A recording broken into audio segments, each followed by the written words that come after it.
é que vocês estão? Tudo bem? Tudo certinho? Bom, gente, hoje vocês estão vendo que a aula está num dia diferente. Hoje é uma quinta-feira.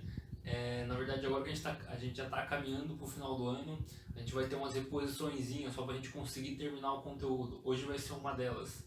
E se eu não me engano, tem mais uma ainda. Eu acho que vai ser só mais uma. De resto, as aulas continuam sendo na quarta. Só hoje que vai ser na quinta que vai ser uma exceção. Foi o que eu falei. Talvez tenha outra reposição, não tenho certeza ainda. Mas bom, o que a gente vai falar hoje? Sobre o que vai ser o tema da aula de hoje. A aula de hoje vai continuar onde a gente parou, o que veio depois da era Vargas, que é a democracia populista, o tempo que se passa entre a era Vargas e antes do regime militar. A gente não vai conseguir falar sobre toda a democracia populista hoje, então a gente vai dividir em duas aulas. Hoje vai ser só a primeira parte, que são os 3 primeiros governos. E na semana que vem, aí sim vai ser na quarta-feira, no dia normal de aula, a gente vai falar sobre os outros 2 governos. E bom, gente, basicamente isso. Como eu sempre digo, se vocês tiverem qualquer sugestão, feedback, mandem pra mim que eu vou ficar muito feliz de resolver. Vocês têm meu contato, então pode entrar em contato comigo. Belezinha? É isso, vamos lá pra aula.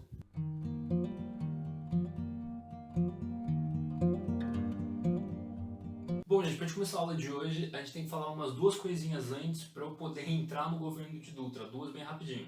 A primeira delas é a Guerra Fria. Gente, eu não vou explicar o que é a Guerra Fria, porque eu sei que vocês viram isso com muita profundidade em geografia política. E em história geral vocês também vão ver isso, então eu não vou entrar muito nos detalhes, só dando uma revisão rápida. A Guerra Fria é um conflito político, militar, ideológico, que ele começa com o final da Segunda Guerra Mundial e acaba com a queda do Muro de Berlim. Ele é basicamente um conflito político que divide o mundo em 2, o bloco capitalista, liderado pelos Estados Unidos, e o bloco socialista, liderado pela União Soviética. A coisa que mais é importante a gente falar nesse conflito para a nossa aula é que todos os países, isso ditou a política mundial, na verdade. Os países, durante a Guerra Fria, eles sempre se associavam a um dos 2 blocos. Quando você se associava ao bloco capitalista, você automaticamente se afastava do bloco socialista.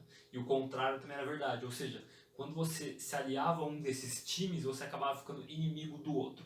Isso é uma característica acho que é a característica mais marcante da Guerra Fria. Fora a corrida nuclear, a corrida espacial, toda essa questão de bombas nucleares, tudo isso que vocês já sabem já. Só tem que ter isso em mente, porque várias coisas que a gente vai falar agora vão ser baseadas nessa ideia, baseadas no contexto da Guerra Fria.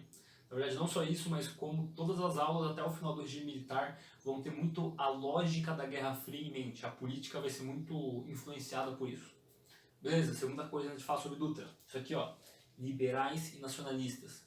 Com o fim do governo Vargas, lembra que eu falei aquela questão que surgiu os partidos políticos? A partir dos partidos políticos se formaram 2 grupos, que são os liberais e os nacionalistas. São 2 linhas de pensamento que acabam entrando em atrito no Brasil. A primeira delas, os liberais. Os liberais, principalmente com a cara da UDN, lembra? O partido político que era a oposição de Getúlio Vargas. Os liberais, eles acreditam na influência de outros países na economia, ou seja, eles são receptíveis ao capital estrangeiro. O que isso quer dizer? Quer dizer que eles acreditam que a melhor forma de fazer a economia do país crescer é usando a ajuda externa, trazendo empresas de fora para cá, trazendo filiais para cá, trazendo investimento externo, pegando dinheiro emprestado de outros países. Enquanto os nacionalistas, uma coisa que o Getúlio Vargas foi com muita intensidade, o Estado Novo foi muito nacionalista, acredita que as empresas têm que ser criadas aqui, ou seja, as empresas de fora não são bem-vindas aqui. O que é bem-vindo aqui são o nascimento de empresas brasileiras, empresas nacionais. Ou seja, essa diferença vai ditar bastante a discussão durante não só o governo Dutra, mas sobre toda a democracia populista. Mas beleza, agora falando sobre o Dutra mesmo. A primeira coisa que a gente tem que falar é sobre a Constituição de 46. Pontos mais importantes dela, que são o oposto da polaca. Aqui, ó, autonomia dos estados. O Brasil volta a ser um federalismo. Agora a esfera federal perde influência e os estados ganham poder. Agora tinha Assembleia Legislativa local, o ramo judiciário tinha autonomia local, agora os estados tinham muito mais autonomia em relação ao governo federal. Federalismo. Segundo ponto, equilíbrio entre os 3 poderes. Eu comentei que a característica mais marcada da polaca é que o executivo ele virava o poder maior no país. Não mais. Agora os 3 poderes eles têm aquela lógica de se balancearem e manterem o equilíbrio no país. E por último, e não menos importante, o voto feminino ele passa a ser obrigatório. Eu comentei, na Constituição do Estado Novo já tinha voto feminino, a diferença é que era opcional, agora ele passa a ser obrigatório. Uma coisa importante de falar sobre essa Constituição, gente, é que ela é de longe, até agora, até esse momento da história do Brasil, a mais democrática.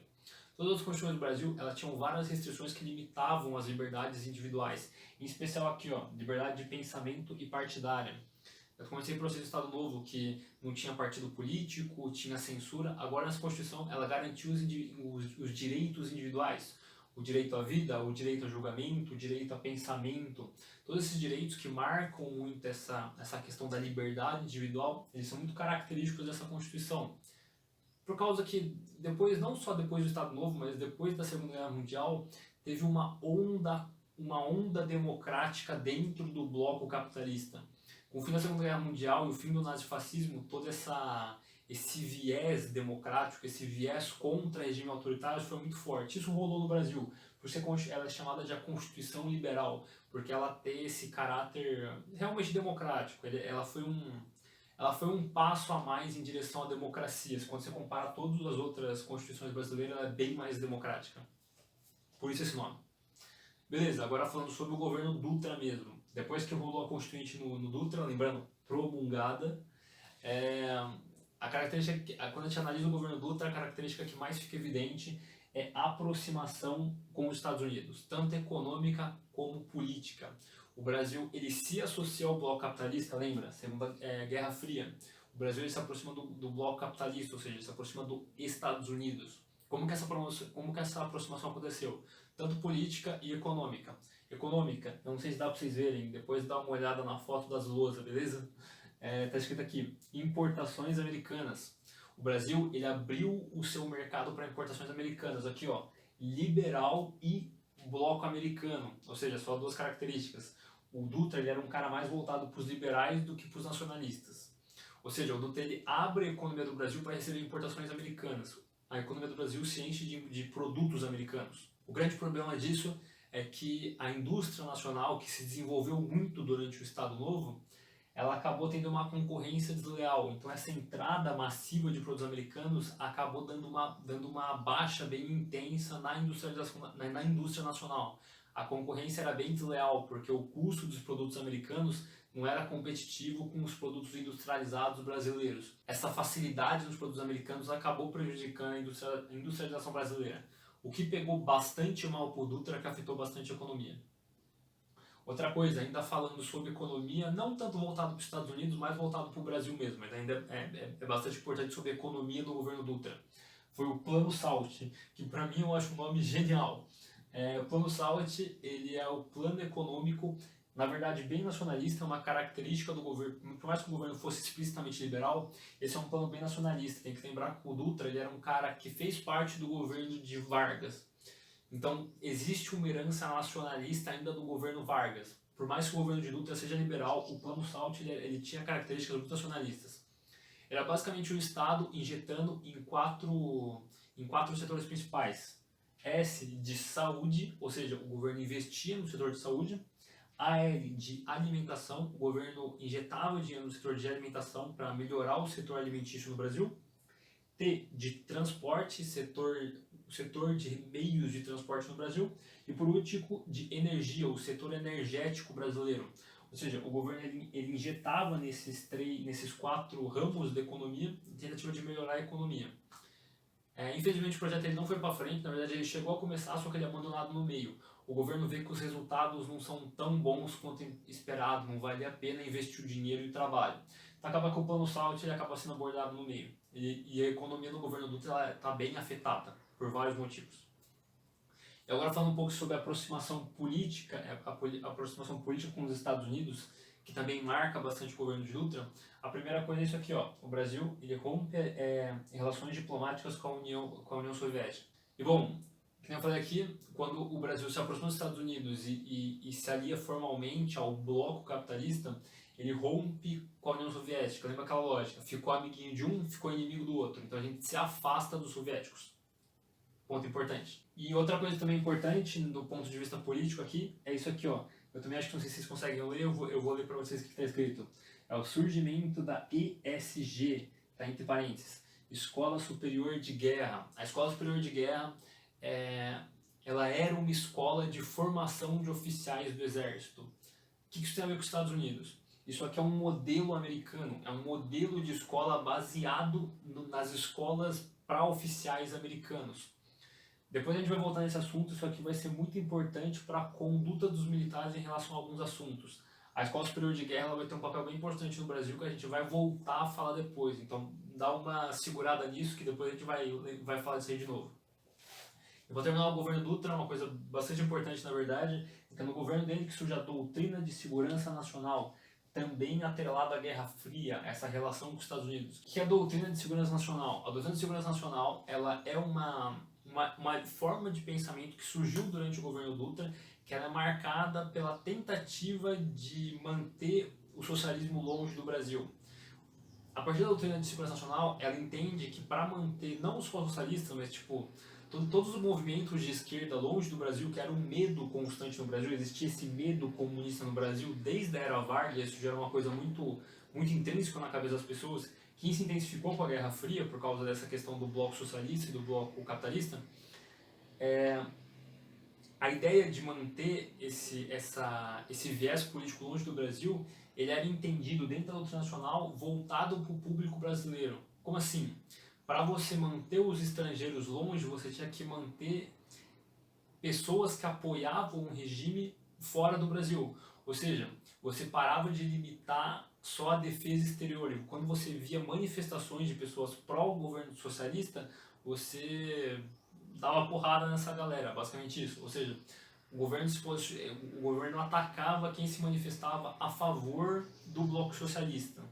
Essa é a política de segurança nacional, ou seja, você combate os próprios brasileiros que são a favor do regime na tentativa de evitar que os socialistas se aproximem do nosso governo. É um pouquinho mais complicado que isso, mas eu dei uma simplificada bem geralzona, que é a doutrina de segurança nacional. Só lembrar, tem muito a ver com os Estados Unidos, porque é uma coisa que começou nos Estados Unidos e foi traga para o Brasil. Mas beleza, gente, o governo Dutra é basicamente isso. Agora vamos então de Getúlio Vargas.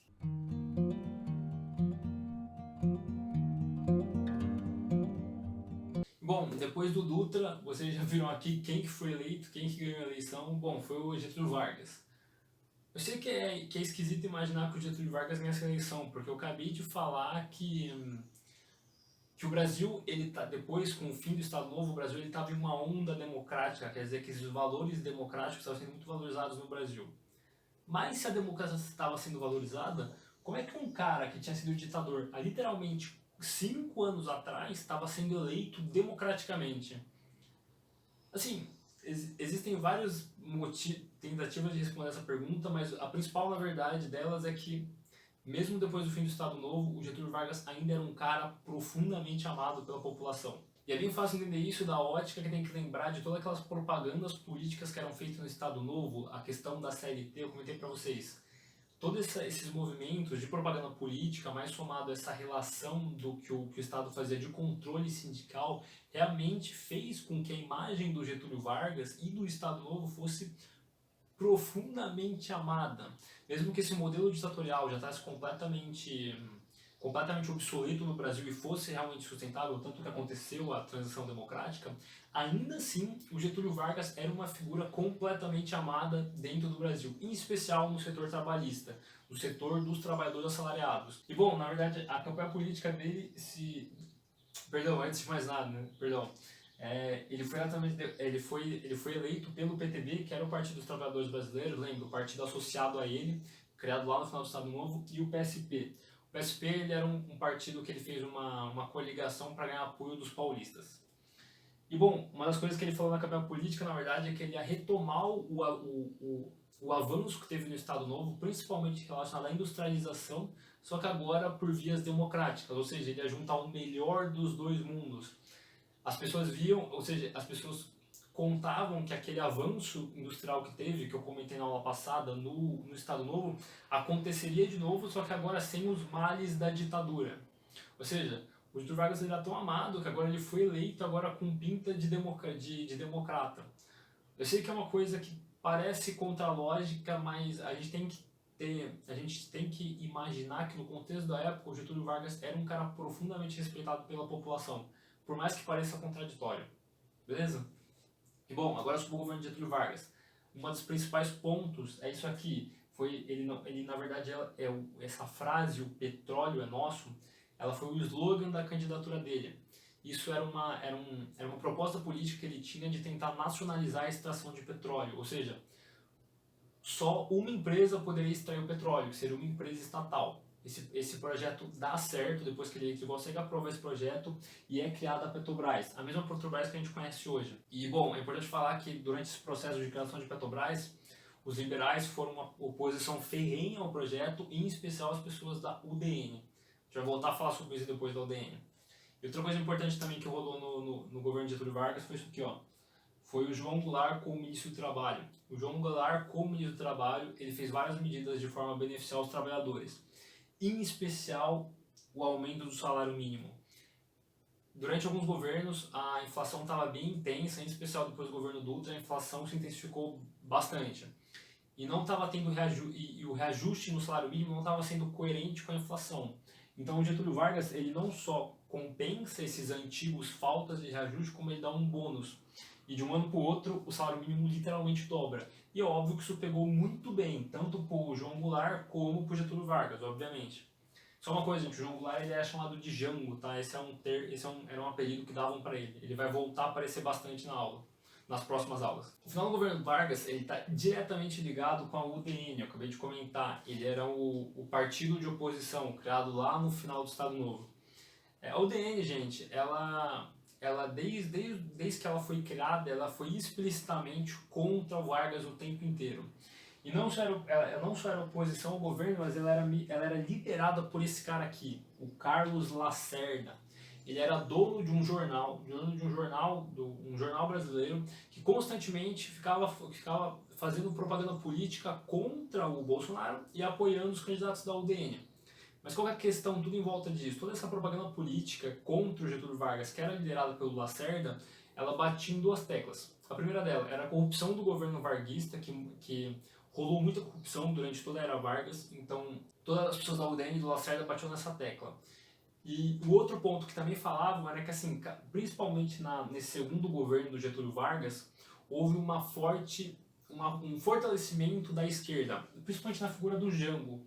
Por quê? Porque o Jango, como ele era ministro do Trabalho, ele era um cara muito próximo dos sindicatos. Mas as pessoas da UDN taxavam ele como comunista, como socialista, por causa dessa proximidade muito forte que ele tinha com os sindicatos. Ou seja, os opositores do Getúlio Vargas taxavam o governo dele como corrupto e cada vez mais se esquerdizando.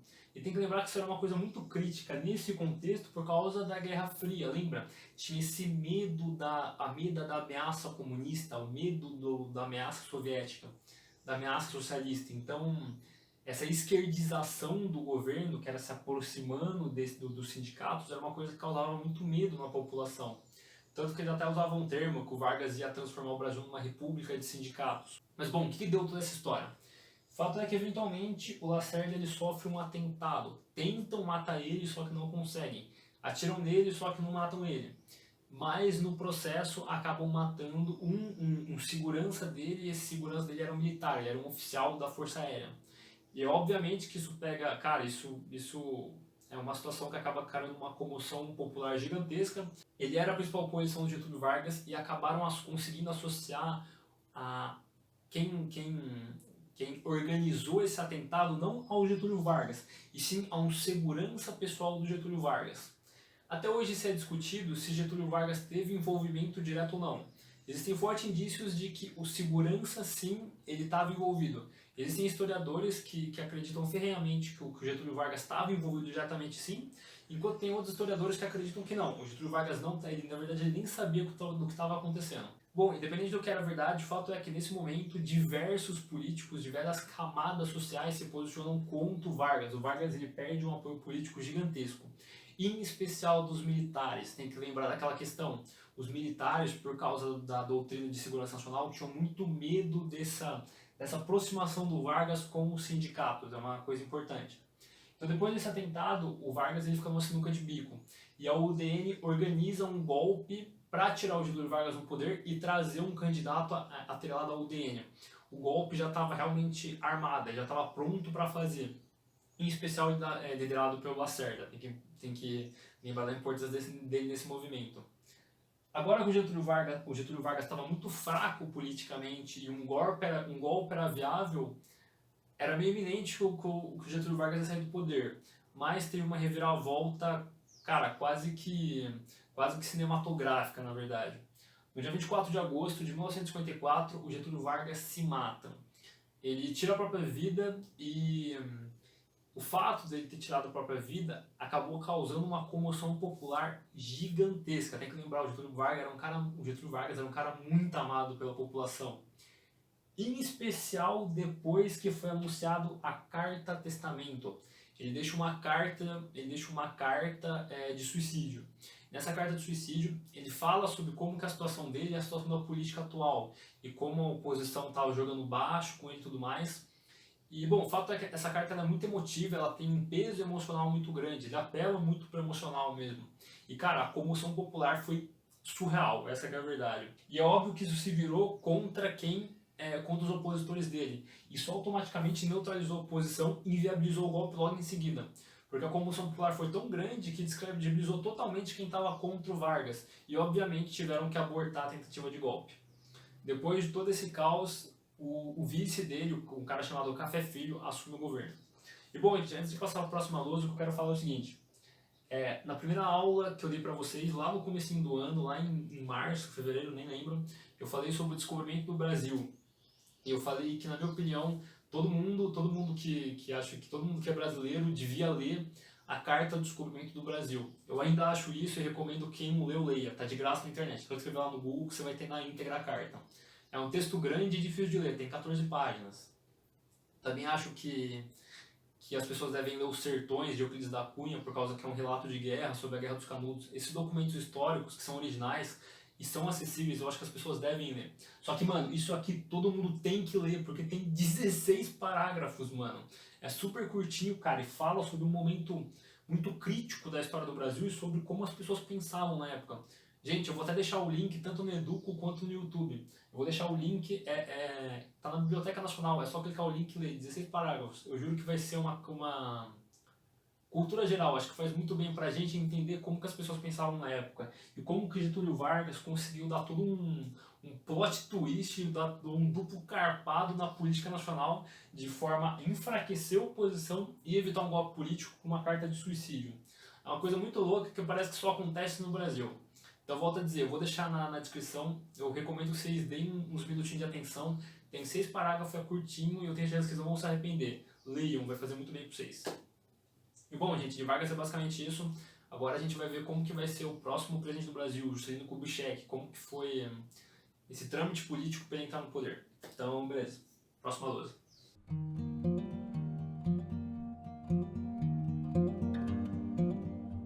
Bom, gente, para terminar a aula de hoje, a gente vai falar sobre o terceiro governo da República Democrática, da democracia populista, que é o Juscelino Kubitschek. Ele, todo mundo chamava ele de JK para abreviar, beleza? Só vamos ficar confuso. E bom, como foi o governo do JK? Ele foi eleito, ele fez uma chapa junto com o Jango. Ele foi pelo PSB junto com o PTB, que apresentou o nome do Jango, ou seja, a chapa era JK e Jango. Eles concorreram com a UDN, que apresentou como candidato o Juarez Távola. E bom, o JK ganha essa eleição, só que foi uma eleição disputadíssima. Na verdade, não só a UDN, mas como, na verdade, os 3 principais candidatos, eles foram muito acirrados a eleição. Então o JK ganha, só que por muito pouco. Mas bom, o fato é que a UDN não aceita essa vitória. Então depois que o JK ganha a eleição, antes que ele assuma o poder como presidente do país, eles tentam dar um golpe. E como foi esse golpe? Eu contei para vocês que os militares eles tinham esse medo da ameaça socialista, esse medo da ameaça comunista. E bom, o fato do Jango ser o vice-presidente assustava muito os militares, porque tinha toda essa ideia de que por o fato do Jango ser associado com os sindicatos, ele seria um cara que poderia trazer uma influência soviética e tudo mais. Isso eram medos que os militares tinham. Então os militares foram divididos em 2 grupos, os legalistas e os não legalistas.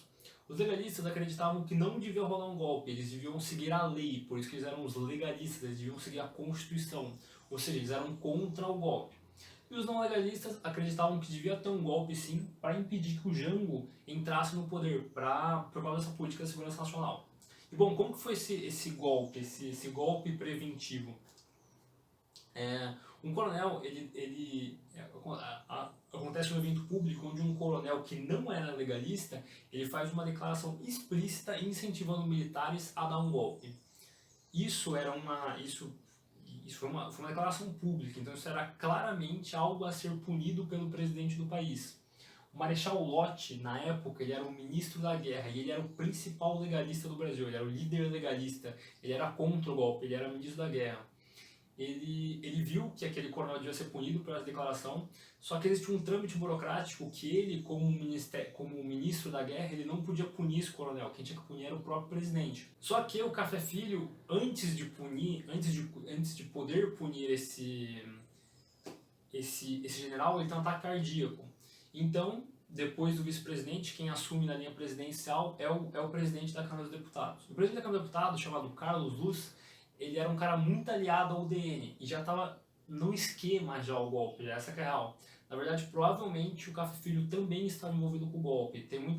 Ele era um cara próximo da UDN, tem até gente que fala que o infarto foi forjado, mas isso não é certeza, não vou nem entrar nos detalhes. O fato é que quando o Carlos Luz assume a presidência do Brasil, ele decide não punir esse coronel que deu essa declaração. Porque ele sabia que desse jeito o Marechal Lott teria que renunciar, porque ele ficaria em uma situação política delicada. E quando o Marechal Lott renunciasse, o principal legalista sairia do poder, ou seja, eles teriam um caminho livre para poder dar um golpe. Com o Marechal Lott fora do ministério, eles poderiam dar um golpe. Bom, na verdade, o fato é que acabam informando o Marechal Lott sobre esse golpe e como, na verdade, toda essa treta política foi só para fazer ele renunciar mesmo. Então, quando o Marechal Lott ele percebe que tinha todo esse aparato político só para ele renunciar e se afastar do governo, ele faz um golpe preventivo. Ele era um legalista, então ele acreditava na Constituição, ele era contra o golpe. Então, o que ele faz? Ele aplica um golpe para evitar outro golpe.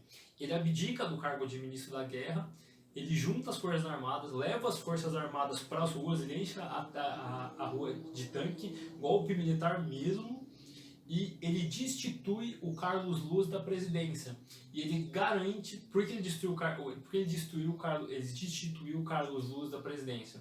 Porque ele queria garantir que Juscelino Kubitschek assumisse. Por mais que ele, como militar, fosse contra o Jango, ele ainda acreditava nas eleições, ele acreditava na legalidade das eleições. Então ele deu um golpe militar para prevenir outro golpe. Assim, destituindo o Carlos Luz, ele também não deixou o Café Filho assumir o poder de novo, porque ele sabia que o Café Filho era associado aos políticos da UDN. Então o que ele fez? Ele passou a presidência para a próxima pessoa da fila presidencial, que nesse caso era o presidente do Senado. Assim, nesse último mês de governo, que já tinha saído até o resultado da eleição, o presidente do Senado termina o governo do Café Filho e, por fim, o JK consegue assumir o governo por causa do Marechal Lott, que na tentativa de evitar um golpe, ele dá um outro golpe. Esse golpe foi chamado de golpe preventivo. Isso é uma coisa que o vestibular costuma perguntar de vez em quando, então o nome é bem fácil, não é por causa do golpe preventivo, mas é interessante que a gente fala um pouco sobre um golpe militar que foge do padrão. A gente vê o histórico de todos os golpes militares do Brasil, todos eles por consequência, cara, o golpe de 30, o golpe que gera a República Brasileira, o golpe de 64, todos são característicos porque o grupo político que deu o golpe assume o poder. Esse é um dos poucos casos que não. Quem deu o golpe político acaba cedendo o poder para outro grupo. É um caso interessante, um caso fora da curva no Brasil, bem interessante. E bom, como que foi o governo de Getúlio Vargas? Primeira coisa, o lema da candidatura dele, da propaganda política dele foi essa aqui, ó, 50 anos em 5. Ele tinha a promessa de evoluir muito o Brasil economicamente, muito. Ele queria fazer em 5 anos de governo o que os outros fizeram em 50. E para isso ele usou o plano de metas. Era um plano político que ele fez, onde ele separou a economia do Brasil em vários setores. Transportes, energia, alimentação, agricultura, e depois várias metas. Ó, esse setor tem que crescer tantos por cento, esse tem que ser tantos por cento. Ele consegue bater várias metas.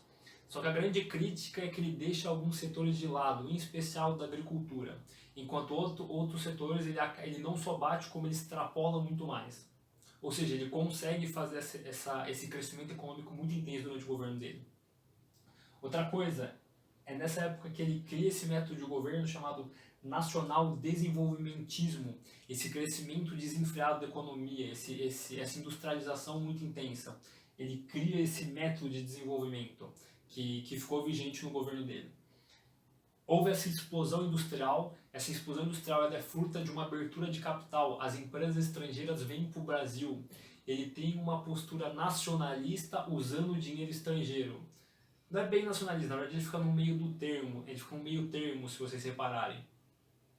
E nessa época acontece um outro surto industrial gigantesco no Brasil, só que um surto industrial diferente. Com Getúlio Vargas era a indústria de base, agora não, era de bens duráveis, eletrodomésticos, automóveis, coisas com valor agregado. Agora surge no Brasil realmente uma malha industrial concreta. E bom, uma coisa que também o Getúlio Vargas fez explicitamente junto com essa industrialização, essa industrialização muito louca, foi o crescimento da malha rodoviária. O Getúlio Vargas ele sabia que se o Brasil crescesse tão rápido assim quanto ele planejava no desenvolvimentismo dele, a infraestrutura não daria conta. Então o que ele imaginou? Ele imaginou o seguinte: para o Brasil dar conta de tanta produção, ia ter que ter um setor de transportes bem desenvolvido. Outra crítica do governo dele, realmente, a malha rodoviária no Brasil quase que triplica durante o governo dele. E muita gente critica a perda na malha ferroviária. Nessa época, vários trens são desativados e a malha ferroviária é quase que esquecida, não se investe na malha ferroviária. Isso acontece por vários motivos. Primeiro, que é simplesmente porque a indústria automobilística era uma das beneficiadas, esse é um dos principais motivos. E outra coisa, a malha rodoviária é muito rápida, é construída muito rápido, muito mais rápida que a ferroviária. E essa questão dos 50 anos em 5 necessitava uma infraestrutura rápida. E são alguns dos motivos que, bom, o fato é que a gente vê no Brasil hoje em dia que o nosso principal meio de transporte é o rodoviário. O Brasil é um país que basicamente tudo é transportado a caminhão. E isso é resultado do governo de Juscelino Kubitschek. Ele foi o cara responsável por desenvolver tanto o setor de transporte no setor rodoviário. É uma das críticas que vários governos têm hoje em dia, que é tentar desenvolver outros meios de transporte, porque o rodoviário é muito beneficiado no Brasil. E bom, outra coisa também muito importante no governo dele foi a construção de Brasília. Ele foi o cara responsável por tirar a capital do Rio de Janeiro e levar para o Centro-Oeste, lá em Brasília. Também outra coisa surreal, o cara construiu uma cidade inteira durante 5 anos. Foi um projeto completamente megalomaníaco mesmo, usando muito dinheiro, muito dinheiro foi necessário, mas ele literalmente construiu uma cidade em 5 anos. Os dois nomes mais importantes na construção são o Oscar Niemeyer e o Lúcio Costa. Todo mundo esquece do Lúcio Costa, tá, gente? Os dois são importantes. O Oscar Niemeyer ficou mais com a parte arquitetônica e o Lúcio Costa ficou mais com a parte urbanística. Também muitas críticas em relação à construção da Brasília, que acabou afastando a política do povo. Existem várias questões que o vestibular costuma abordar, dessa higienização que rolou nos políticos e tudo mais, que é uma coisa que eu recomendo que vocês pesquisem. E bom, também a principal consequência do governo foi essa aqui. Essas obras faraônicas fizeram com que o governo fizesse uma dívida imensa, principalmente com os Estados Unidos. E uma inflação gigantesca porque muito dinheiro foi impresso. Esse impacto tão grande na economia causou inevitavelmente esse aumento da dívida externa e de uma inflação gigantesca.